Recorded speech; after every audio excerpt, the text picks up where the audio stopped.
జిల్లా రైల్వే కోడూరు మండలం రాఘవరాజపురం వద్ద జరిగిన ఘోర రోడ్డు ప్రమాదంలో ముగ్గురు అక్కడికక్కడే చనిపోగా మరో ఇద్దరి పరిస్థితి విషమంగా ఉంది. భక్తులతో షిరిడి నుంచి తిరుపతి వెళ్తున్న బొలెరో వాహనం లారీని ఢీకొనడంతో ఈ ఘోరం జరిగింది. పూర్తి సమాచారం మా కరెస్పాండెంట్ శ్రీనివాస్ అందిస్తారు. శ్రీనివాస్, మరి మరో రోడ్డు ప్రమాదం, ఘోరమైనటువంటి ప్రమాదం జరిగింది.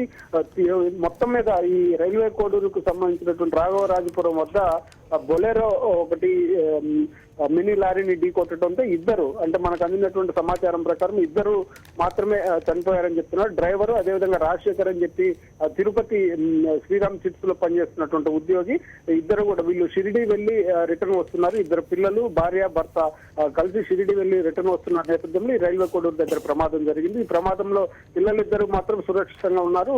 అతని భార్యకు మాత్రం కాళ్ళకి తీవ్రమైనటువంటి గాయాలయ్యాయి. రాజశేఖర్ చనిపోయారు, డ్రైవర్ కూడా చనిపోయినటువంటి పరిస్థితి. ఇద్దరు మృతి చెందారు. ఆమె పరిస్థితి అయితే ఆందోళనకరంగా ఉంది.